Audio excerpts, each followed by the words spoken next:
Hello दोस्तों, welcome again in my YouTube channel Balaji premium classes. दोस्तों, जैसे कि आज आप लोगों को पता होगा कि हम एक टारगेट लिए हैं, लेकर चल रहे हैं मिशन एक 40 दिन, ठीक ना। तो मिशन 40 दिन का सेकंड क्लास है। इससे पहले हम एक क्लास और कर दिए, ठीक ना। फर्स्ट क्लास हो गया है, ठीक। जितना बिहार बोर्ड के द्वारा जो इस बार 2023 में पूछा जाएगा क्वेश्चन, उसका पूरा उसी पैटर्न पर आधारित, ठीक। अगर आप लोग डेली क्लास करते हैं तो शायद मैथ का क्वेश्चन या साइंस हो या संस्कृत हो, हिंदी हो, सोशल साइंस हो, इससे बाहर से क्वेश्चन नहीं आएगा, ठीक ना। इतना हम विश्वास दिलाते हैं। तो चलिए, मिशन 40 दिन में जो दूसरे दिन का जो फर्स्ट क्वेश्चन है, द्विघात समीकरण 4x² plus 4bx minus a square कोष्ठ में b² बराबर 0 से x का मान ज्ञात करें, ठीक। देखिए बच्चों, इस प्रकार क्वेश्चन बहुत ही आते हैं। बहुत से लड़के इस क्वेश्चन को नहीं हल कर पाएंगे, क्योंकि इस तरह के क्वेश्चन जो हमारे बिहार बोर्ड का जो पब्लिकेशन है, ठीक, उसमें इस प्रकार क्वेश्चन नहीं दिया गया है, ठीक ना। तो देखिए, सबसे पहले तो समीकरण लिखेंगे हम 4x² plus 4bx minus a² minus b² equal to 0। X का मान ज्ञात करना है ना। तो मेरे प्यारे बच्चों, आप लोगों को पता होगा द्विघाती सूत्र क्या होता है। द्विघाती सूत्र से हम इस क्वेश्चन को हल करेंगे। तो देखिए, सबसे पहले लिखेंगे द्विघाती सूत्र। द्विघाती सूत्र क्या होता है? x बराबर minus b plus minus under root b² minus 4ac divide by 2a। यही होता है ना फार्मूला द्विघाती सूत्र का, ठीक। तो चलिए, हाँ, b का मान कितना है? यहाँ से b का मान 4b, x का गुणांक होता है तो x का गुणांक कितना है? 4b। तो लिखेंगे माइनस में है ना, तो माइनस 4। देखो यहाँ से हम लिख रहे हैं minus 4b plus minus under root b²। b का मान कितना है? b का मान है 4b, यानी 4b का स्क्वायर माइनस 4 इंटू ए का मान दोस्तों मेरा 4 है, क्योंकि x² का गुणांक a होता है, x का गुणांक 4b, यानी कि जो गुणा में होता है, इंटू c का मान कितना है? c का मान है दोस्तों माइनस कोष्ठ में a² माइनस b²।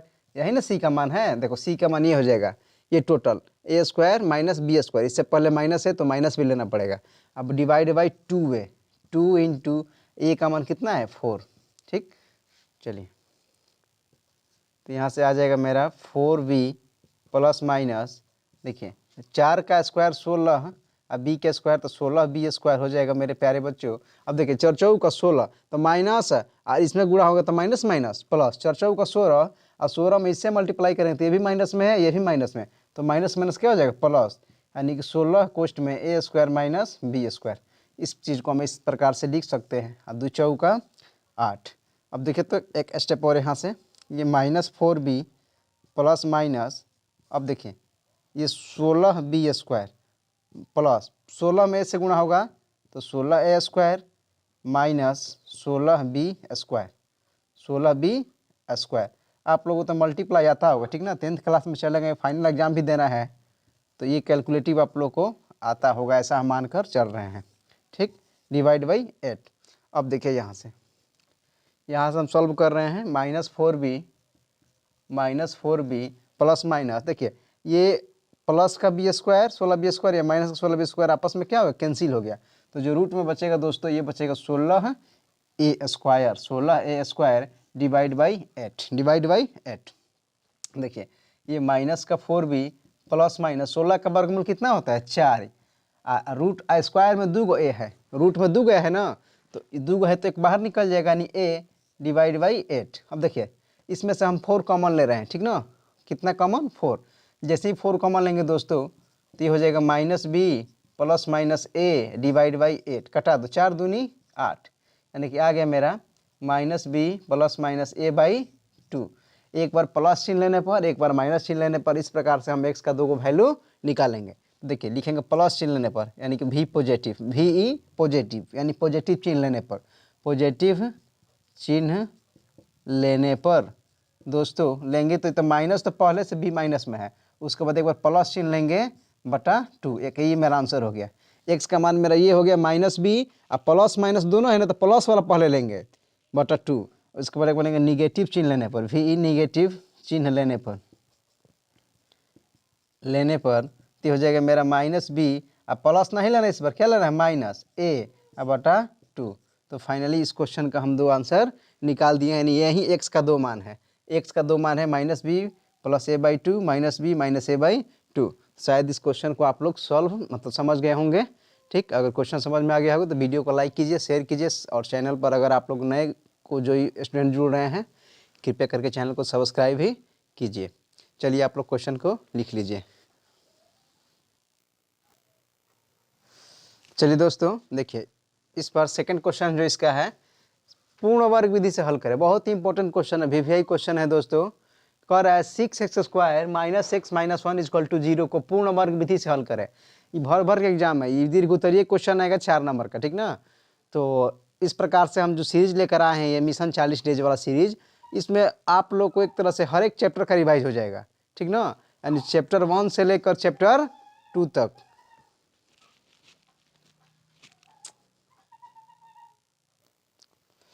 तो चलिए, एग्जाम में बहुत अच्छा क्वेश्चन है, ये आता है। देखिए, इस क्वेश्चन को करने का 2 तरीका है। पूर्ण वर्ग मतलब क्या होता है, कोई भी संख्या को हम पर स्क्वायर बनाएंगे। ठीक, क्या बनाएंगे, वर्ग मतलब क्या होता है, स्क्वायर। देखिए यहाँ पर 6 है तो 6 का स्क्वायर या तो 6 का वर्ग बना दो, यानी कि जब 6 का वर्ग बनाएंगे तो 6 से गुणा करेंगे तो 6 का 36। देखिए एक बार बेसिक बता रहे हैं आप लोग को, कोई भी संख्या देखिए 1 का वर्ग कितना होता है, 1, 2 का वर्ग 4, 3 का वर्ग 9, और उसके बाद 4 का वर्ग 16, 5 का वर्ग 25, 6 का वर्ग 36। अगर इसमें से ऐसे रहेगा दोस्तों तो ये तो पूर्ण वर्ग संख्या है।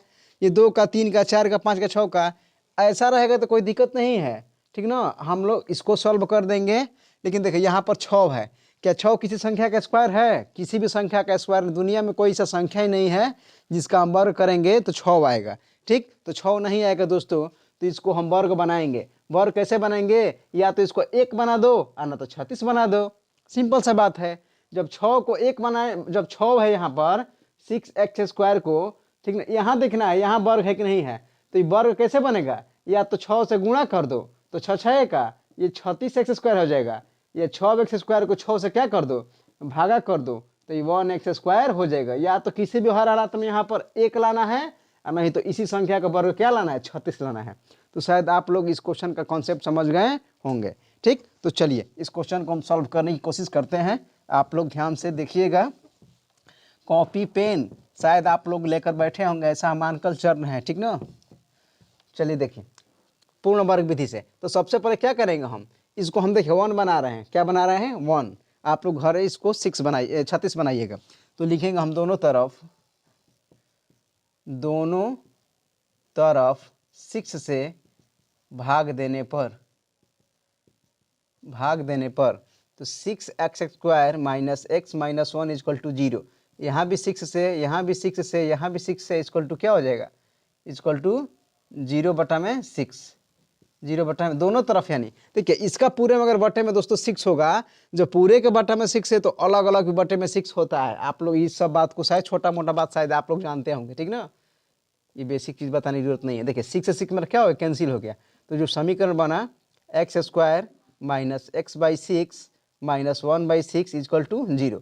अब यहाँ ध्यान देने की योग्य बात है, ये जो होता है दोस्तों फॉर्म, ये जो फॉर्म होता है ये उसको हम बोलते हैं a। तो ये मेरा a बराबर x हो गया। ये फर्स्ट वाला a होता है, जो फर्स्ट टर्म होता है ये हमेशा a होता है, और सेकेंड वाला टर्म जो होता है 2ab होता है। यानी 2ab बराबर x/6। माइनस में भी है तो माइनस को नहीं लेना है, किस में लेना है, प्लस में। माइनस में लेगा तो आंसर आएगा, लेकिन तुम सबका क्या हो जाएगा, थोड़ा कैलकुलेटिव मिस्टेक होगा, माइनस प्लस में गलती कर बैठेगा। इसलिए हम इसको मान कर चलना है क्या है, प्लस है। a पता हो गया, 2ab पता हो गया, क्या नहीं पता है तो b। तो b बराबर हम इसको क्वेश्चन मार्क लगा देंगे। लेकिन हमको एक बात पता है मेरे दोस्तों कि 2ab बराबर x/6 है। 2ab बराबर x/6। देखो 2a का मान कितना है मेरा, x, अब b बराबर x/6। x मेरा कैंसिल हो गया, यहाँ से बचा 2b बराबर 1/6। 2b बराबर 1/6, तो यहाँ से इसलिए आ गया, इसलिए b बराबर 1/2 6 का 12। ये गुणा में नीचे को तो क्या हो जाएगा, भाग्य में, तो 6 दूनी क्या हो जाएगा, 12। तो b का मान कितना आ गया, b का मान आ गया 1/12। दोस्तों इस तरह के क्वेश्चन में पूर्ण वर्ग विधि में हमें क्या करना पड़ता है, या तो a + b का होल स्क्वायर बनाना होता है, या तो a - b का होल स्क्वायर बनाना पड़ता है, तभी क्वेश्चन हल होगा। अब देखो a भी पता हो गया, 2 भी पता हो गया, b भी पता हो गया, तो हम क्या करेंगे, इस इस समीकरण में क्या करेंगे, देखो लिखेंगे एक बार, लिखेंगे यहाँ से b का स्क्वायर करेंगे, b स्क्वायर को एक बार जोड़ने व घटाने पर, जोड़ने व घटाने पर, देखो समीकरण क्या है, एक्स स्क्वायर माइनस एक्स बटा 6 a square minus 2ab plus b square, b का मान 1/12 स्क्वायर कर दो, एक बार प्लस किया है तो एक बार यहीं क्या कर दो, माइनस कर दो, क्योंकि प्लस माइनस कट कर उसके मान में कोई अंतर नहीं होगा, ठीक ना। क्यों बी स्क्वायर किए मेरे दोस्तों, बी स्क्वायर क्यों किए, मैंने बी का स्क्वायर क्यों जोड़े क्यों घटाएं, क्योंकि हमको ए स्क्वायर पता है, 2ab माइनस 2 भी पता है, अब प्लस बी स्क्वायर पता होगा। ए स्क्वायर ये हमेशा ए का मान होता है, तो ए का स्क्वायर ये हमेशा 2ab होता है, तो ए स्क्वायर माइनस 2ab अब प्लस बी स्क्वायर, बी का मान 1/12, 1/12 का स्क्वायर कितना हो गया, बी स्क्वायर। तो क्या मेरे प्यारे बच्चों, यहाँ से ये हो जाएगा ए स्क्वायर, ये minus 2ab plus b square, क्या ए माइनस बी का होल स्क्वायर बना कि नहीं बना, ए माइनस बी का होल स्क्वायर बना कि नहीं बना, बन गया ना, ठीक। तो चलिए इसीलिए हम यहाँ से ये फार्मूला लगाए हैं, ठीक ना, यानी कि ये मेरा ए हो गया, a square minus 2ab plus b square, तो यहाँ से बन गया ए के जगह पर x है और बी के जगह पर कितना है 1/12, तो यहाँ से मेरा आ गया a माइनस बी का होल स्क्वायर, ये माइनस 1/12 का होल स्क्वायर और माइनस 6 बराबर 0। एक बार प्लस किए हैं एक बार माइनस, इसलिए कि माइनस प्लस कट जाएगा तो फिर भी इस समीकरण में कोई चेंजिंग नहीं आएगा। अब देखो यहाँ से ये मेरा हो गया, यहाँ से करते हैं x माइनस 1/12 का होल स्क्वायर बराबर, ये देखो ये माइनस का है ना, उधर जाएगा तो प्लस का, यानी 1/12 का होल स्क्वायर, ये भी माइनस का है ना, उधर जाएगा 0 को उधर तक, प्लस का 1/6, ठीक। आप लोग शायद इस बात को समझने की कोशिश कर रहे होंगे, ये माइनस का है बराबर को उधर जाएगा तो प्लस का हो जाएगा, ये माइनस का उधर जाएगा तो प्लस का हो जाएगा। यहाँ से देखो x माइनस 1/12 का होल स्क्वायर, 1 का स्क्वायर 1 12 का स्क्वायर 144 प्लस 1/6, x माइनस 1/12 का होल स्क्वायर, दोस्तों एलसीएम ले लो, एलसीएम कितना हो जाएगा इसका 144 से होगा, कितना होगा 144, ये कट जाएगा एक बार में तो 1, कितना बार में जाएगा 6 दूनी 12, 6 चौका 24, 24 बार में, तो 24 से कम 24, तो यहाँ से आ जाएगा दोस्तों x माइनस 1/12 का होल स्क्वायर बराबर 24 1 25 बटा में 144, ठीक 144। अब देखिए ये स्क्वायर हटेगा तो इधर क्या चढ़ जाएगा, रूट नीचे आ रहा है बच्चों, नीचे दिख रहा है, हाँ तो ये स्क्वायर हटेगा तो इधर क्या चढ़ जाएगा रूट, इसको ऐसे भी लिख सकते हैं x माइनस 1/12 बराबर, ये स्क्वायर जब हटेगा तो इधर अंडर रूट चढ़ जाएगा इस प्रकार से, 25 बटा में 144, 144। अब देखो यहाँ से फिर हम बनाने की कोशिश कर रहे हैं यहाँ से, ठीक। अब देखो x माइनस 1/12 बराबर 5 का 25 का रूट 5 होता है, 144 का रूट कितना होता है 12, 144 का वर्गमूल 12 और 25 का वर्गमूल 5, ठीक। तो प्लस माइनस होगा ना दोस्तों, किस में होगा प्लस माइनस 5/12, कितना माइनस प्लस माइनस, ठीक। अब चलिए एक बार प्लस चिन्ह लेने पर एक बार माइनस चिन्ह लेंगे तो x का 2 मान हमको मिल जाएगा। अब लिखेंगे पॉजिटिव चिन्ह लेने पर, पॉजिटिव चिन्ह लेने पर, तो जैसे ही पॉजिटिव चिन्ह लेंगे मेरे दोस्तों तो क्या हो जाएगा x माइनस 1/12 बराबर 5/12, तो x बराबर 5/12, ये माइनस का उधर जाएगा तो प्लस का कितना हो जाएगा 1/12, तो यहाँ से आ जाएगा मेरा एलसीएम 12, नीचे वाला सेम होता है तो ऊपर वाला क्या होता है जुट जाता है, तो 5 1 6, यानी कि x बराबर कितना आ गया 6/12 1/2, तो एगो x का मान कितना आ गया 1/2। एक बार लिखेंगे माइनस, यहाँ पर आ रहा है, हाँ अब लिखेंगे यहाँ पर माइनस चिन्ह लेने पर, यानी कि माइनस चिन्ह लेने पर, तो चलो x माइनस 1/12 बराबर, इस पर प्लस लिया था ना, इस पर लिखेंगे माइनस 5/12, तो x बराबर ये माइनस 5/12, ये माइनस का उधर जाएगा तो प्लस का 1/12, तो x बराबर नीचे वाला जब सेम है बेस, ऊपर वाला ऐसे ही जुट जाता है, तो x बराबर कितना हो जाएगा -4/12, घटेगा तो -4/12, 4 3 आई तो x का मान आ गया -1/3, 4 3 12, यानी कि दोस्तों x का 2 मान आ गया एगो x बराबर आ गया 1/2 और फिर एगो x बराबर आ गया -1/3। तो फाइनली क्वेश्चन का आंसर हो गया। मेरे प्यारे बच्चों, शायद आप लोग क्वेश्चन को समझ गए होंगे। यही होता है पूर्ण वर्ग विधि। पूर्ण वर्ग विधि एग्जामिनर द्वारा बार बार बिहार बोर्ड में 5-4 नंबर के क्वेश्चन दीर्घ उत्तरीय पूछे जाते हैं। शायद आप लोग समझ गए होंगे। क्वेश्चन को लिख लीजिए। चलिए दोस्तों देखिए थर्ड क्वेश्चन। थर्ड क्वेश्चन में इंपॉर्टेंट है।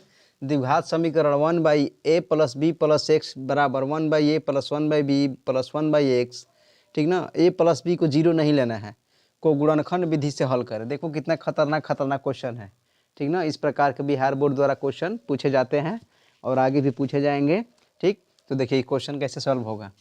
देखिए सबसे पहले तो इसको गुणनखंड विधि से सॉल्व करके मान ज्ञात करना है।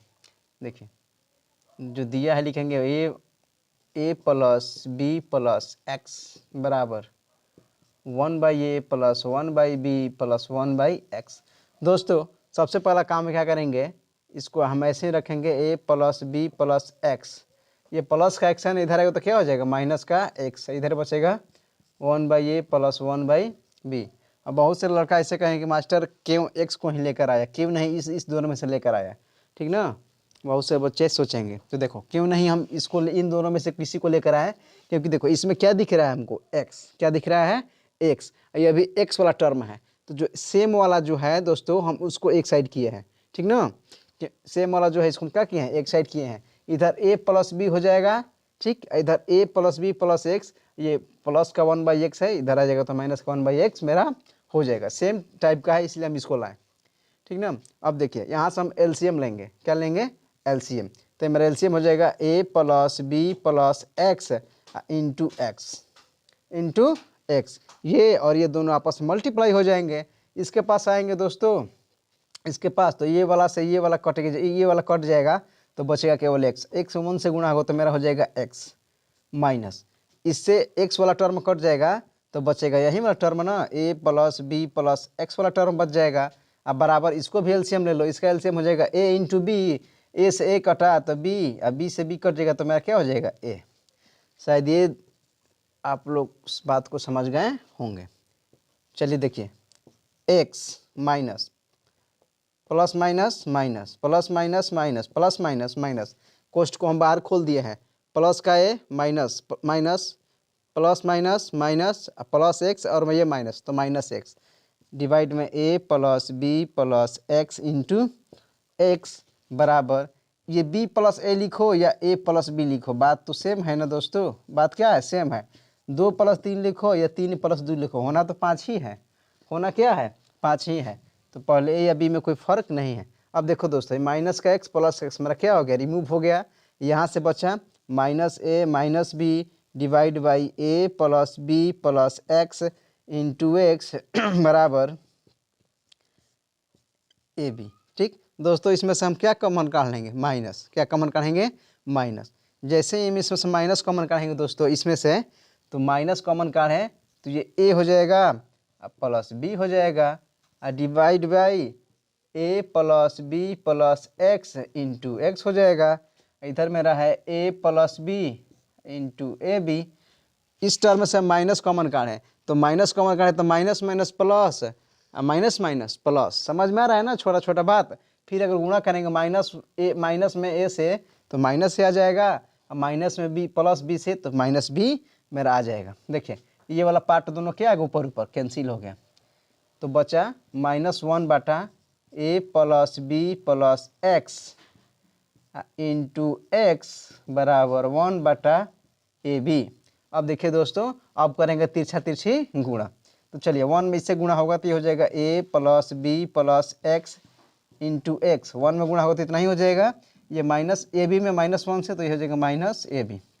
चलिए गुणा करिए, x में a से तो ax, b में x ले तो bx, x में x ले तो x²। ये कोष्ट वाले जो तीनों है इसमें से हम x से गुणा कर दिए, x into a ax, x into b bx, x into x x², ये माइनस का ab। अब देखिए ax + bx + x², ये माइनस का ab है, इधर आएगा तो क्या हो जाएगा प्लस का ab = 0। शायद आप लोग को बात समझ में आ गया होगा, ठीक। यहाँ तक किसी बच्चों को दिक्कत है, ठीक। दिक्कत नहीं है तो आगे देखिए। अब देखिए इन दोनों में, अब देखिए इसको हम लेकर क्या बनाएंगे, ठीक, गुणनखंड, इसी का गुणनखंड बनाएंगे। तो पहले एक्स स्क्वायर है ना, तो इसको हम सजा लेंगे, इसकी प्रकार से लिखेंगे x square plus a x plus b x plus a b equal to 0। इसको सजा लिए, इसको पहले लिख दिए, उसके बाद ये, उसके बाद ये, उसके बाद ये, ठीक। अब देखिए इन दोनों के एक साथ, इन दोनों के एक साथ, इन दोनों में क्या कॉमन है, एक्स, तो एक्स प्लस मेरा ए हो जाएगा। देखो इसमें भी एक्स है, इसमें भी एक्स है, तो एक्स कॉमन निकालेंगे तो दो गो एक्स है तो एक ही ना बचेगा, एक्स एक्स कट गया तो प्लस है। इन दोनों में क्या कॉमन है, देखो बी कॉमन है, बी निकालेंगे तो एक्स, अंदर क्या बचेगा एक्स, अब मेरा बी से बी कट जाएगा तो क्या बचेगा ए इजकल टू 0। अरे बी निकालेंगे तो अंदर एक्स बचेगा ना, तो ये भी बी निकल जाएगा तो क्या बचेगा ए। तो मेरा जो फाइनली आया एक्स प्लस ए, एगो आया एक्स प्लस बी, ये दो गो सेम है तो एगो लिखते हैं, एगो एक्स प्लस बी, ठीक ना। दो गो मेरा गुणनखंड आ गया, अब बराबर 0। अब लिखेंगे यदि एक्स प्लस ए बराबर 0, तो मेरा एक्स बराबर क्या आ जाएगा माइनस ए, आ रहा है ना नीचे, एक्स बराबर माइनस ए, तो मेरा एक ए आंसर हो गया। अब लिखेंगे यदि एक्स प्लस बी बराबर 0, तो एक्स बराबर माइनस बी, यानी दोस्तों एक्स का दो गो मान आ गया, एक्स बराबर माइनस ए और माइनस बी, यही हो गया इसका क्या गुणनखंड, क्या हो गया गुणनखंड, यानी एक्स बराबर माइनस ए, एक्स बराबर माइनस बी। दोस्तों बहुत ज़बरदस्त क्वेश्चन है, एग्जाम में आने की संभावना है, क्वेश्चन को लिख लीजिए आप लोग।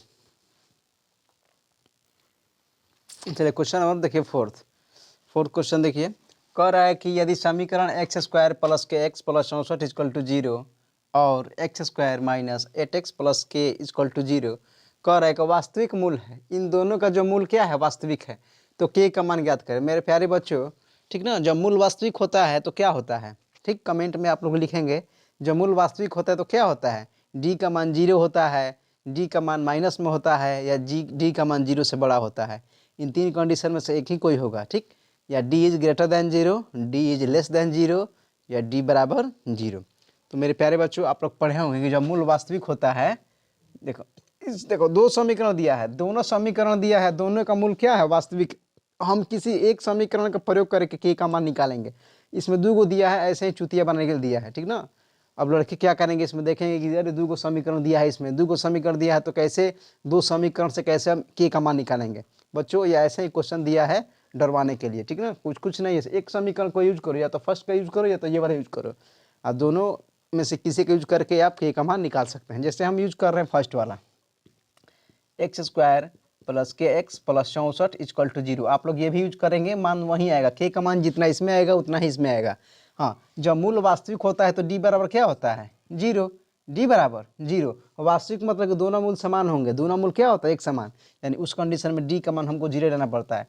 और डी क्या है इसमें विवेचक है, विविधकर है, डिस्क्रिमिनेंट है, यही है ना। तो डी का फार्मूला क्या होता है, b square minus 4ac equal to 0। तो बी कितना है यहाँ पर के, बी का मान के स्क्वायर 4 इंटू ए का मान 1, सी का मान कितना है 64 इजकल टू 0। तो के स्क्वायर 64 चौका 256 इजकल टू 0, तो के स्क्वायर बराबर 256 दोस्तों। तो के बराबर अंडर रूट कितना हो जाएगा 256, ठीक ना। के स्क्वायर रूट स्क्वायर हटेगा तो क्या चलेगा रूट, इसलिए मेरा जो के का मान आ गया दोस्तों 256 किसका स्क्वायर होता है 16 का। तो के का मान मेरा फाइनली कितना आ गया 16। चलिए इस क्वेश्चन को आप लोग लिख लीजिए।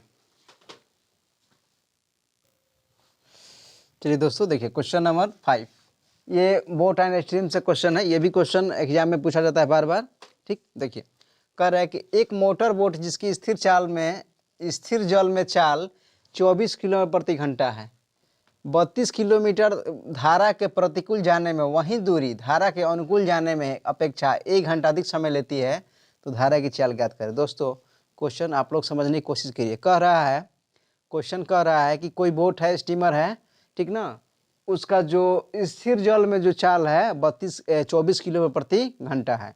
कोई स्टीमर है, बोट है, उसका चाल है 24 की स्पीड है। अब वो धारा के प्रतिकूल और धारा के अनुकूल दोनों जाती है, लेकिन दोनों स्थिति में 32 किलोमीटर डिस्टेंस तय करती है, ये फिक्स है। कह रहा है कि दोनों स्थिति में कितना जाती है 32 किलोमीटर, डिस्टेंस दोनों में सेम है। तो कह रहा है कि जो अनुकूल जा रही है, यानी कि जो धारा के दिशा में जा रही है, उसके अपेक्षा जो धारा के विपरीत दिशा में जा रही है उसके अपेक्षा कितना समय ज़्यादा ले रही है, 1 घंटा अधिक समय ले रही है। जैसे दोस्तों ये मेरा हो गया कोई बोट, ये हो गया मेरा कोई बोट, ठीक, ये मेरा कोई बोट हो गया, ठीक, ये हो गया धारा।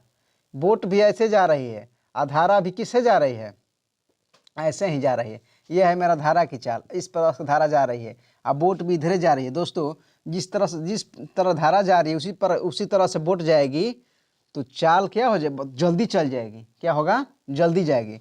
लेकिन ये फर्स्ट कंडीशन हो गया, ये हो गया अनुकूल का कंडीशन। किसका कंडीशन, अनुकूल का। एक और यहाँ पर हम बोट बना दे रहे हैं, ये जो बोट है अगर धारा जा रहा है ऐसे, ठीक, धारा जा रहा है ऐसे, ठीक, ये धारा क्या जा रहा है ऐसे, अब बोट आ रही उधर से, ऐसे आ रही है बोट, देखो बोट ऐसे आ रही है, ये धारा ऐसे जा रहा है, अब बोट इधर से आ रही है, इधर से बोट आ रही है, इधर जा रही है, धारा इधर जा रहा है, बोट इधर आ रही है, यानी कि धारा के विपरीत है। धारा इस तरह बह रहा है, अब बोट इस तरह जा रही है, तो धारा का क्या है, ये विपरीत है। तो ये होता है प्रतिकूल चाल, ये होता है प्रतिकूल चाल, ठीक ना।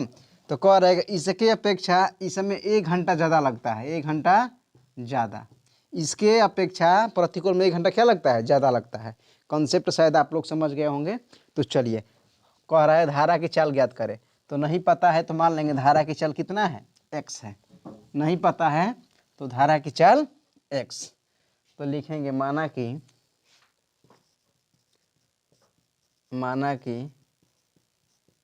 धारा की चाल x किलोमीटर प्रति घंटा है, धारा की चाल x किलोमीटर प्रति घंटा है, ठीक। अब बोट की चाल दिया है, बोट की जो मेरा चाल है दोस्तों ये दिया गया है 24 किलोमीटर प्रति घंटा, ठीक। अब देखिए, अब धारा के अनुकूल और धारा के प्रतिकूल हम चाल निकाल लेंगे। अब लिखेंगे धारा के अनुकूल, धारा के अनुकूल बोट की चाल, बोट की चाल तो हो जाएगा x प्लस 24 किलोमीटर प्रति घंटा। जिस तरह धारा जा रही है उसी तरह बोट उसी धारा के दिशा में बोट जा रही है, ठीक ना। यानी धारा के अनुकूल, अनुकूल मतलब दिशा में चाल, x पर चाल, जब धारा के दिशा में बोट जाएगी यानी धारा के जिस तरह धारा बह रहा है उस तरह बोट भी जाएगी, तो चाल क्या होता है, प्लस होता है। अब लिखेंगे धारा के प्रतिकूल, धारा के प्रतिकूल बोट की चाल, बोट की चाल तो x माइनस 24 किलोमीटर प्रति घंटा, हाँ, प्रतिकूल मतलब विपरीत दिशा में, धारा ऐसे बह रही है अब बोट उधर से आ रही है, ठीक, तो इसमें चाल क्या होता है, माइनस होता है, ठीक। अब लिखेंगे अब कितना दूरी तय कर रहे हैं, 32 किलोमीटर, दूरी कितना जाना है, 32, दोनों कंडीशन में 32 किलोमीटर जा रही है बोट, तो लिखेंगे 32 किलोमीटर की दूरी, 32 किलोमीटर दूरी, 32 किलोमीटर की दूरी धारा के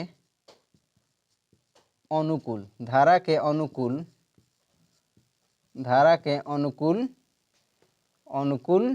बोट की, धारा के अनुकूल जाने में, धारा के अनुकूल जाने में लगा समय, यानी 32 किलोमीटर की दूरी धारा के अनुकूल जो बोट जा रही है तो कितना मिनट समय लग रहा है, कितना मिनट समय लग रहा है, तो समय बराबर क्या होता है, दूरी बटा में चाल, दूरी बटा में चाल। तो इस समय को हम मानेंगे समय t1, यानी कि t1 बराबर दूरी टोटल कितना है, दूरी है 32 किलोमीटर और चाल कितना है, तो धारा का अनुकूल चाल कितना है, x प्लस 24, तो मेरा हो जाएगा x प्लस 24, ठीक।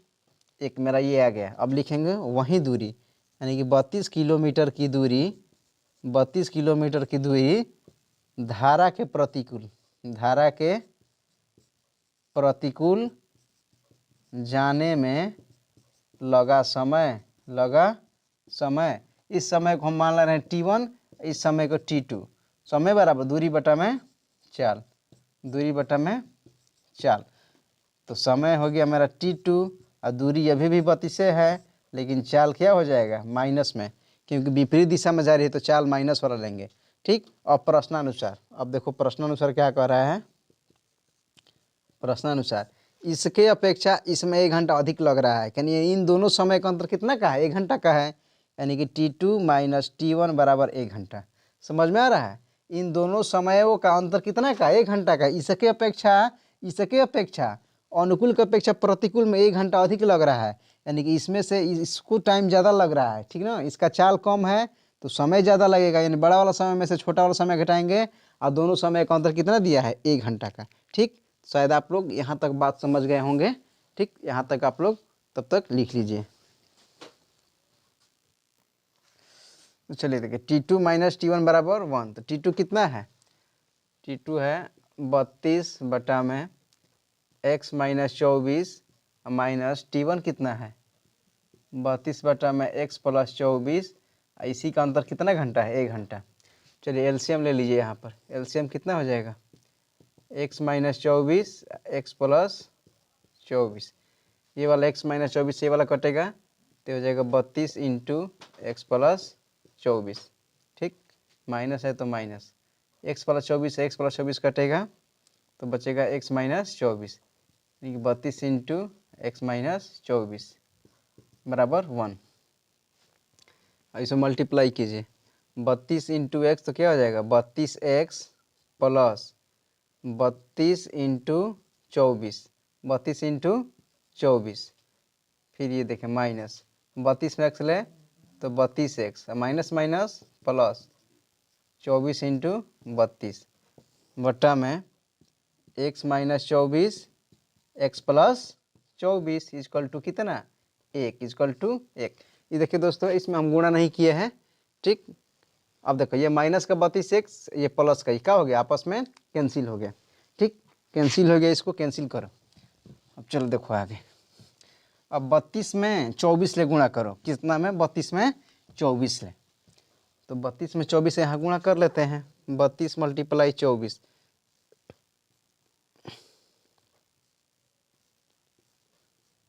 768। ठीक, तो ये आ गया मेरा 768, ये भी प्लस आ गया कितना 768। ठीक ना, 768 आ गया, divide by a plus b a minus b, एक बार जोड़ा है एक बार घटाया है तो क्या हो जाएगा a square minus b square, A square minus b square बराबर 1।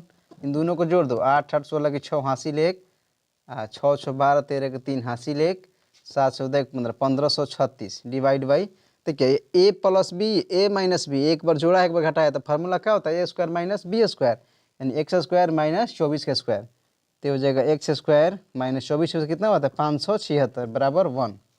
ठीक, अब चलिए यहाँ से देखिए तो ये मल्टीप्लाई, इसके बाटा में कुछ नहीं तो क्या है 1/1 लिख ले रहे हैं। अब मल्टीप्लाई कीजिए, एक्स स्क्वायर माइनस 576 1 हो जाएगा, अब बराबर इसमें 1 से गुणा हो जाएगा तो कितना हो जाएगा 1536। ठीक, अब चलिए यहाँ से आ जाएगा एक्स स्क्वायर बराबर ये 1536, ये माइनस का उधर जाएगा तो क्या हो जाएगा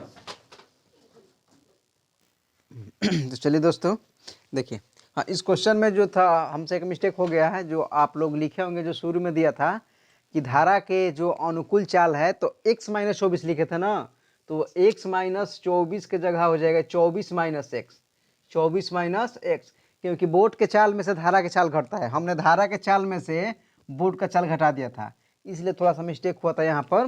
तो आप लोग जहाँ पर लिखे हैं कि धारा के अनुकूल चाल तो 24 माइनस एक्स, और धारा के प्रतिकूल चाल तो 24 प्लस एक्स, बस चेंज कर देना है। धारा के अनुकूल वाला में 24 प्लस एक्स, और धारा के प्रतिकूल वाला में 24 माइनस एक्स, बोट के चाल माइनस धारा का चाल होगा। ठीक, अब देखिए यहाँ से सब आप लोग को बात पता होगा, एलसीएम लिए सब मल्टीप्लाई किए, आप लोग एलसीएम ले लेना आया होगा, ये प्लस का माइनस कट गया 32 32 64 एक्स, ये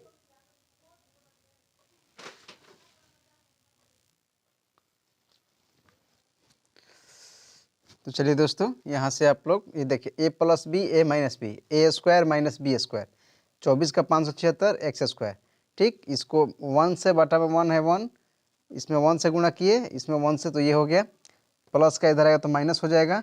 अब देखिए इसमें से एक्स स्क्वायर माइनस में है ना, तो इसमें से हम -1 कॉमन लेंगे, क्या लेंगे -1, जैसे ही -1 कॉमन लेंगे प्लस वाला माइनस हो जाएगा, माइनस वाला प्लस में, तो देखिए ये हो जाएगा x square plus 64x minus 576 equal to 0। तो ये माइनस का इधर आएगा तो क्या हो जाएगा भागे में, गुणा में है ना, इधर आएगा तो भागे में 0 हो जाएगा, यानी एक्स स्क्वायर 64x 576 बराबर 0। अब इसका बना लो गुणनखंड, देखो एक्स स्क्वायर, हाँ ये हो जाएगा 72x minus 8x minus 576, 576 equal to 0। Already हमने यहाँ पर कैलकुलेशन कर दिया है। 72 में से 8 जाएगा, आ जाएगा मेरा कितना 64। इन दोनों के एक साथ, इन दोनों के एक साथ x कॉमन लेंगे तो x प्लस 72 माइनस 8 कॉमन लेंगे तो x प्लस 72 इक्वल टू 0। तो एक हो जाएगा हमारा x प्लस 72, एक हो जाएगा x माइनस 8 इक्वल टू 0। अब लिखेंगे यदि x माइनस 72 बराबर 0 तो x बराबर 72, एक ये आंसर हो गया। अब लिखेंगे यदि x माइनस 8 बराबर 0 तो x बराबर 8, ठीक ना। अच्छा ये तो प्लस का, ये प्लस में है ना दोस्तों, अच्छा ये प्लस में है तो इधर आएगा तो माइनस में होगा, किस में होगा, माइनस में।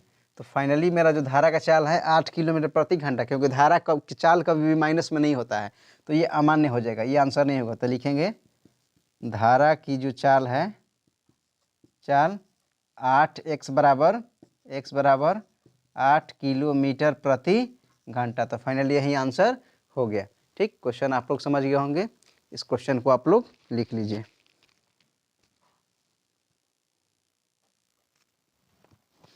तो देखिए दोस्तों क्वेश्चन नंबर 6, ठीक ना। देखिए मान दे दिया है, कह रहा है कि डी समानांतर बीसी है, जो ये डी साइड है ये बीसी का क्या है, समानांतर है। सब मान दिया है। तो आपको पता होगा कि अगर किसी त्रिभुज के दो भुजा समानांतर होती है तो उसकी भुजा क्या होती है, अनुपातिक होती है, थेल्स पर में 6.1। ठीक, देखिए ए डी दिया है x, डी बी दिया है, ये डी बी दिया है x माइनस 2, ए ई एक्स प्लस 2, ई सी किधर है x माइनस 1। तो कह रहा है x क्या होगा, यानी इसका मान, x का मान ज्ञात करना है इसमें, ठीक ना। तो पता होगा पर लिख देना परिमेय 6.1 से या थेल्स परिमेय से। ठीक, जब दो भुजा समानांतर होती है, त्रिभुज लिखेंगे, त्रिभुज ए बी सी में, त्रिभुज ए बी सी में डी ई समानांतर क्या है, बी सी। जब किसी त्रिभुज के दो भुजा समानांतर होती है तो भुजा क्या होती है, अनुपातिक होता है। तो लिखेंगे ए डी बटा में डी बी बराबर ए ई बटा में ई सी। ए डी का मान कितना है x, डी बी कितना है x माइनस 2, ए ई कितना है x प्लस 2, ई सी कितना है x माइनस 1, ठीक ना। इसको गुणा कर लेना, ये हो जाएगा तीसरा तीसरी गुणा, ये हो जाएगा x minus 2 x plus 2, x square minus x a plus b a minus b, यानी a square minus b square. ये हो जाएगा मेरा, यहाँ से देखो एक्स स्क्वायर माइनस एक्स बराबर एक्स स्क्वायर माइनस क्या हो जाएगा, दो दूनी का 4, ये प्लस का x, ये प्लस का x आपस में क्या हो गया, कैंसिल। तो माइनस एक्स बराबर माइनस 4, माइनस माइनस कैंसिल, तो x का मान कितना आ गया 4। फाइनली यहीं ज्ञात करना था, x का मान कितना आ गया 4। जब ये 4 होगा तो 4 प्लस 2 ये 6 हो जाएगा, 4 माइनस 1 ये 3 हो जाएगा, और 4 माइनस 2 ये कितना हो जाएगा 2। तो इसमें x का मान ज्ञात करना था, तो फाइनली मेरा आंसर कितना हो गया 4। शायद आप इस क्वेश्चन को समझ गए होंगे, तब तक इस क्वेश्चन को आप लोग लिख लीजिए। ऐसा ऐसा क्वेश्चन बहुत आता है एग्जाम में, ऑब्जेक्टिव में भी आता है। देखिए क्वेश्चन नंबर 7 कह रहा है दो समरूप त्रिभुज के परिमाप क्रमशः 4 सेंटीमीटर तथा 7 सेंटीमीटर है, तो इनके क्षेत्रफल का अनुपात ज्ञात कीजिए। देखिए इसमें परिमाप दिया है दोस्तों, ठीक, तो परिमाप दिया है। देखो सबसे पहले हम दो समरूप त्रिभुज बनाएंगे, एक बना लिए हम ए बी सी, एक बना लिए पी क्यू आर। ठीक, A B C P Q R, ये दोनों त्रिभुज आपस में क्या है, समरूप है।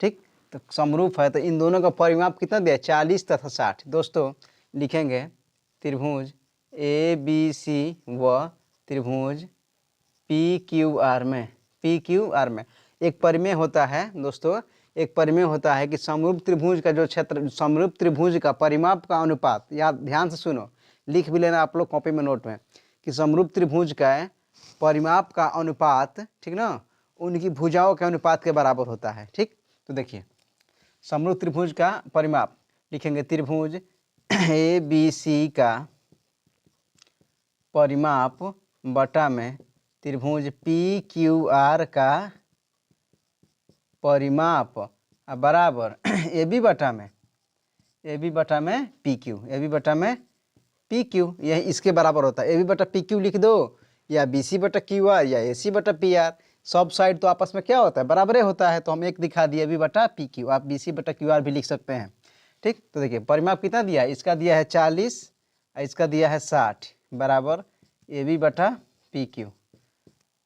कट गया 2 दूनी का 4 2 3 है 6, यानी दोस्तों ए बी बटा पी क्यू, इसको कटाएंगे 2 से तो 2 बार में, ये 3 बार में, ए बी बटा पी क्यू का अनुपात आ गया 2/3, यानी भुजा ए बी या भुजा पी क्यू का जो अनुपात आ गया 2/3। तो जब इसका 2/3 है तो इसका भी 2/3 होगा, इसका भी 2/3 होगा, क्योंकि सब अनुपात क्या होता है, बराबर होता है। ठीक, तो दोस्तों अब पर में आप लोग पढ़े होंगे कि समरूप त्रिभुज के अब इसका क्षेत्रफल निकालना है ना, क्षेत्रफल का अनुपात कह रहा है। ठीक, भुजा का अनुपात नहीं पूछ रहा, क्षेत्रफल का अनुपात। एक परिमेय होता है परिमेय 6.6 से, परिमेय 6.6 क्या कहता है कि समरूप त्रिभुज के क्षेत्रफल का अनुपात उनके संगत भुजाओं के अनुपात के वर्ग के बराबर होता है। तो लिखेंगे परिमेय 6.6 से, यानी कि एरिया ऑफ त्रिभुज ए बी सी बटा में एरिया ऑफ त्रिभुज पी क्यू आर क्षेत्रफल बराबर होता है ए बी बटा में पी क्यू का होल स्क्वायर, यानी संगत भुजाओं के अनुपात के वर्ग के बराबर। तो ए बी बटा पी क्यू का मान कितना है दोस्तों ये 2/3 है, इसका क्या कर दो स्क्वायर, तो 2 दूनी का 4 3 का 9। तो फाइनली इसका क्षेत्रफल का जो अनुपात आ गया दोस्तों, यानी कि एरिया ऑफ त्रिभुज ए बी सी बटा में एरिया ऑफ त्रिभुज पी क्यू आर बराबर 4:9। ये फाइनली इस क्वेश्चन का आंसर हो गया। बहुत ही मोस्ट इंपॉर्टेंट क्वेश्चन है, एग्जाम में ऐसा पूछा जाता है। ठीक, आप लोग इस क्वेश्चन को लिख लीजिए। चलिए दोस्तों बात करते हैं क्वेश्चन नंबर 8 के बारे में। कह रहा है कि ए बी सी एक समद्विबाहु त्रिभुज है जिसका कोण सी समकोण है, सिद्ध करे कि ए बी स्क्वायर बराबर 2AC स्क्वायर। बहुत ही इंपॉर्टेंट क्वेश्चन है दोस्तों। देखिए ए बी स्क्वायर बराबर 2AC स्क्वायर, तो सबसे पहले देखिए ये कोण सी समकोण है, यानी 90 डिग्री। ठीक, तो हमें पता है दिया गया, लिखेंगे चूँकि दिया गया है 2 नंबर में आता है क्वेश्चन, दिया गया है ए बी सी एक समद्विबाहु त्रिभुज है, एक समद्विबाहु त्रिभुज है। ठीक ना, अब सिद्ध करना है कि लिख दो जो करना है सिद्ध। हाँ देखिए दोस्तों एक बात आपको पता होगा, जब समद्विबाहु त्रिभुज है तो समद्विबाहु त्रिभुज में ये दोनों साइड आपस में क्या होता है, बराबर होता है। समद्विबाहु त्रिभुज के कोई 2 साइड आपस में क्या होता है, इक्वल होता है। तो ये साइड आपस में क्या होगा, इक्वल होगा। यानी कि हम लिख देंगे यहाँ से कि ए सी बराबर बी सी, ए सी बराबर बी सी, ये आपस में क्या होंगे, इक्वल होंगे। क्योंकि समद्विबाहु त्रिभुज को इसको लिख देंगे समीकरण 1, क्योंकि समबाहु त्रिभुज के 2 साइड आपस में क्या होते हैं, इक्वल होते हैं। अब लिखेंगे सिद्ध करना है कि ए बी स्क्वायर बराबर 2AC स्क्वायर। ठीक, अब चलिए अब आ जाइए त्रिभुज ए बी सी में, त्रिभुज ए बी सी में लिखेंगे। अब त्रिभुज ए बी सी में देखिए समकोण त्रिभुज है ना, ए बी सी क्या समकोण है, जिसमें कोण सी समकोण है। तो ये कर्ण हो गया, ये लंब हो गया, ये आधार हो गया। तो फॉर्मूला क्या होता है, पाइथागोरस प्रमेय। क्या लगा देंगे, पाइथागोरस प्रमेय से क्या होता है, कर्ण का स्क्वायर, यानी कि ए बी का स्क्वायर बराबर लंब कितना है ए सी का स्क्वायर प्लस आधार बी सी का स्क्वायर। ठीक, तो देखिए दोस्तों यहाँ से ए बी स्क्वायर बराबर देखिए दोस्तों हमको 2AC लाना है ना। देखिए BC किसके इक्वल है, AC के, BC बराबर AC। क्या हम इस BC के जगह पर AC लिख सकते हैं ये वाला, क्योंकि BC और AC आपस में क्या है, दोनों इक्वल है। तो हम यहाँ पर लिखेंगे ये तो AC स्क्वायर ऐसे रहेगा, BC की जगह लिखेंगे AC, क्योंकि ये दोनों आपस में क्या इक्वल है। लिख देंगे यहाँ पर चूँकि AC बराबर BC, यहाँ से हम लिख सकते हैं। अब देखिए यहाँ से दोस्तों AB स्क्वायर बराबर AC 2AC स्क्वायर, यही करना था हमको। बहुत ही सिंपल सा क्वेश्चन है, एग्जामिनर द्वारा 2 नंबर में क्वेश्चन ही पूछा जाएगा। आप लोग इस क्वेश्चन को लिख लीजिए। चलिए दोस्तों देखिए क्वेश्चन नंबर 9, बहुत ही इंपॉर्टेंट क्वेश्चन है। ठीक, देखिए कह रहे हैं कि ए सी बी बराबर 90 डिग्री, सी डी लंब ए बी है। जो ये सी डी है दोस्तों, ये ए बी पर लंब है, ये भुजा ए बी है, इस पर क्या है 90 डिग्री है। तो कह रहा है कि सिद्ध कीजिए कि बी सी स्क्वायर बटा में सी स्क्वायर बराबर सी डी बटा में ए डी। ठीक ना, क्वेश्चन में ये आपको आकृति नहीं दिया होगा, ये आकृति आपको खुद समझ कर लिखना पड़ेगा। बस यही देगा ए सी बी बराबर 90 डिग्री, सी डी लंब ए बी। तो सिद्ध कीजिए, प्रूफ मतलब सिद्ध कीजिए कि बी सी स्क्वायर बटा में सी स्क्वायर बराबर सी डी बटा में ए डी। तो देखिए दोस्तों अब हम इस क्वेश्चन को कैसे सिद्ध करते हैं। कोण सी कितना है इसमें, 90 डिग्री। दोस्तों आप एक प्रमेय पढ़े होंगे, प्रमेय 6.7, 6.8 से पहले आप पढ़े होंगे 6.7। तो 6.7 प्रमेय क्या कहता है कि अगर किसी त्रिभुज में समकोण वाले शीर्ष से, इसमें कोण सी क्या है, समकोण है, 90 डिग्री है, समकोण वाले शीर्ष से सामने वाली भुजा पर लंब डाला जाता है, तो जो इसमें दो त्रिभुज का निर्माण होगा, यानी त्रिभुज देखिए ए सी डी और सी डी बी, ये दोनों छोटा त्रिभुज आपस में समरूप होंगे, और ये दोनों त्रिभुज, ये छोटा बड़ा से भी समरूप होगा, ये वाला छोटा बड़ा से भी समरूप होगा। यानी कहने का मतलब कि त्रिभुज ए सी डी समरूप होगा त्रिभुज ए सी बी यानी कि ए बी सी का, उसके बाद बी डी सी भी समरूप होगा ए बी सी का। ये दोनों छोटा त्रिभुज बड़े वाले त्रिभुज से समरूप होंगे एवं परस्पर भी क्या होंगे, आपस में भी समरूप होंगे। ये परिमेय 6.7 बोलता है। तो चलिए इस परिमेय की सहायता से हम ज्ञात करेंगे। अब सबसे पहले लिखेंगे, हाँ अब देखिए सिद्ध करना है ना। चलिए आज लिखिए त्रिभुज। सबसे पहले आएगा हम त्रिभुज। त्रिभुज किस में 6.7 से, 6.7 से आपको ये पता होगा कि सामने शीर्ष वाला पर नंबर डालेंगे तो ये त्रिभुज आपस में समरूप होंगे और बड़ा से भी समरूप होंगे। तो सबसे पहले हम बात करेंगे त्रिभुज ए सी डी व त्रिभुज ए बी सी में। ए सी डी कौन, ए सी डी देखो ए सी डी, उसके बाद ए बी सी, ये छोटू और ये बड़ा वाला त्रिभुज में ले रहे हैं। ठीक, अब देखिए इसमें क्या होता है, पहले हम इस छोटा को एक बड़ा इस बड़ा को समरूप दिखाएंगे, समरूप बाद भुजा क्या करेंगे, अनुपाती करेंगे। चलिए इन दोनों में क्या कॉमन है, देखिए इसमें कोण डी और इसमें कोण सी क्या है, बराबर है। लिखेंगे कोण सी, इसमें कोण डी, छोटका में कोण डी और बड़का में कोण सी कितना डिग्री है, 90 डिग्री। ये कोण बराबर दिखा दिए। उसके बाद इन दोनों त्रिभुज में कोण ए क्या है, उभयनिष्ठ है। इसमें भी कोण ए है, बड़ा में भी कोण क्या है, ए उभयनिष्ठ है। यानी कोण ए बराबर कोण ए उभयनिष्ठ, उभयनिष्ठ।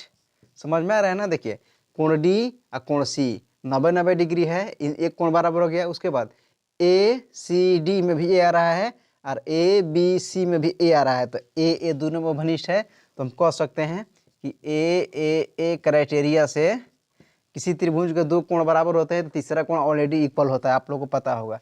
ए से त्रिभुज ए सी डी समरूप हो गया त्रिभुज ए बी सी का। दोस्तों जब त्रिभुज समरूप होता है तो भुजा क्या होती है, अनुपातिक होती है। तो चलिए अनुपातिक करते हैं। अनुपातिक तो जब ए सी लेंगे तो लेंगे क्या, ए बी, ए सी बटा में ए बी। उसके बाद दोस्तों, उसके बाद जब ए सी ले लिए, उसके बाद जब सी डी लेंगे, सी डी तो लेंगे बी सी, क्या लेंगे, बी सी। चलिए भुजा अनुपातिक इतना रहने दीजिए। और एक ले लो, जब लेंगे क्या, ए डी, क्या लेंगे, ए डी, ये वाला लेंगे। तो अब लेंगे ए सी बटा में ए सी। हमको ए सी का स्क्वायर चाहिए ना, सीधे में क्या चाहिए, ए सी का स्क्वायर। तो हम इसको और इसको आपस में क्या करेंगे, इक्वल करेंगे। यानी कि ए सी बटा में ए बी बराबर ए डी बटा में ए सी। ए सी दोस्तों, तो यहाँ से ए सी इंटू ए सी क्या आ जाएगा, ए सी का स्क्वायर बराबर A B into A D. इसको समीकरण 1। अब लिखेंगे पुनः त्रिभुज। और इस बार त्रिभुज कौन से लेंगे, बी सी डी त्रिभुज बी सी डी व त्रिभुज ए बी सी में, ठीक ना। इसको समरूप दिखा दिए बड़ा वाला से। अब इस छोटा को फिर बड़ा वाला से ए बी सी से समरूप दिखाएंगे। तो चलिए अब इसमें भी देखो कोण डी और कोण सी आपस में क्या है, 90 डिग्री है। कोण डी और कोण सी बराबर 90 डिग्री। एक कोण से दिखा, देखिए यहाँ भी कोण डी है, b d c a B c, ये वाला कोण 90 डिग्री, ये वाला भी कोण कितना हो गया, 90 डिग्री। यानी कि एक 90 डिग्री हम दिखा दिए, कितना डिग्री, 90 डिग्री। उसके बाद देखो 90 डिग्री। उसके बाद इन दोनों त्रिभुज में कोण बी उभयनिष्ठ है। तो कोण बी बराबर कोण बी उभयनिष्ठ, यानी कि ये भी ए से त्रिभुज क्या हो गया, त्रिभुज बी सी डी समरूप हो गया त्रिभुज ए बी सी का। जब त्रिभुज समरूप हो गया तो भुजा क्या करेंगे, अनुपातिक। चलिए करते हैं बी सी बटा में ए बी। जब बी सी ले लिए तो अब लेंगे सी डी लेंगे तो बी सी लेंगे, ठीक। अब जब बी डी लेंगे तो लेना पड़ेगा ए सी। इसमें नहीं देखना, यहीं से देखो, जब शुरू का 2 लिए बी सी तो इसमें शुरू का 2 ए बी। जब इसमें सी डी लिए लास्ट का 2 सी डी तो इसमें लास्ट का 2 बी सी बटा बी सी। जब एक शुरू वाला एक लास्ट वाला बी डी तो इसमें एक शुरू वाला एक लास्ट वाला ए सी। दोस्तों हमको लास्ट अब BC भी चाहिए ना, BC का स्क्वायर, तो इसको और इसको क्या करते हैं, इक्वल करते हैं। तो चलिए यहाँ से लिखेंगे BC बटा में AB बराबर CD बटा में BC। ठीक, तीसरे गुणा करेंगे तो BC इंटू BC क्या हो जाएगा, BC का स्क्वायर, ये हो जाएगा AB इंटू CD, समीकरण 2। अब समीकरण 1 और 2 को क्या कर देंगे, भाग दे देंगे। लिखेंगे समीकरण 1 समीकरण 2 भागा समीकरण 1। समीकरण 2 में 1 को क्या करेंगे, भाग करेंगे, तो समीकरण 2 कितना है, BC स्क्वायर, बायां वाला बायां साइड, दाहिने वाला दाहिने साइड, दायां वाला दाहिने साइड, बायां वाला बाएं साइड, BC स्क्वायर, इसमें कितना है समीकरण AC स्क्वायर, तो बटा में मेरा आ जाएगा AC स्क्वायर, क्योंकि ऊपर BC चाहिए इसीलिए समीकरण 2 में 1 से भाग दे रहे हैं। अब देखिए BC का दाहिना साइड क्या है, BC का दाहिना साइड में है AB इंटू CD, इसका दाहिना साइड में है AB इंटू AD। देखिए AB से भी मेरा कैंसिल हो गया, तो फाइनली बचा BC का स्क्वायर बटा में AC का स्क्वायर बराबर CD बटा में AD। यही करना था हमको प्रूव्ड, CD बटा में AD। यही फाइनली इस क्वेश्चन को हम सिद्ध कर दिए मेरे प्यारे बच्चों। क्वेश्चन एकदम ज़बरदस्त, सब एग्जाम की दृष्टि से इंपॉर्टेंट क्वेश्चन है, ठीक ना। आप लोग एक बार इस क्वेश्चन को क्या करिएगा, रिवाइज करिएगा, कम्युनिटी देखिएगा, वीडियो में चैनल खोलिएगा तो कम्युनिटी में जाइएगा आप लोग, तो क्वेश्चन को हम फोटो खींच कर वहाँ पर डाल दिए, वहाँ से भी आप लोग क्वेश्चन स्क्रीनशॉट ले सकते हैं और इस सीरीज़ को रिवाइज कीजिए। यही क्वेश्चन सब एग्जाम में आने वाला है इस पर, ठीक ना। अगर आप लोग वीडियो अच्छा लगा होगा तो लाइक कीजिए, कमेंट कीजिए, सब्सक्राइब कीजिए। ठीक, तब तक के लिए जय हिंद।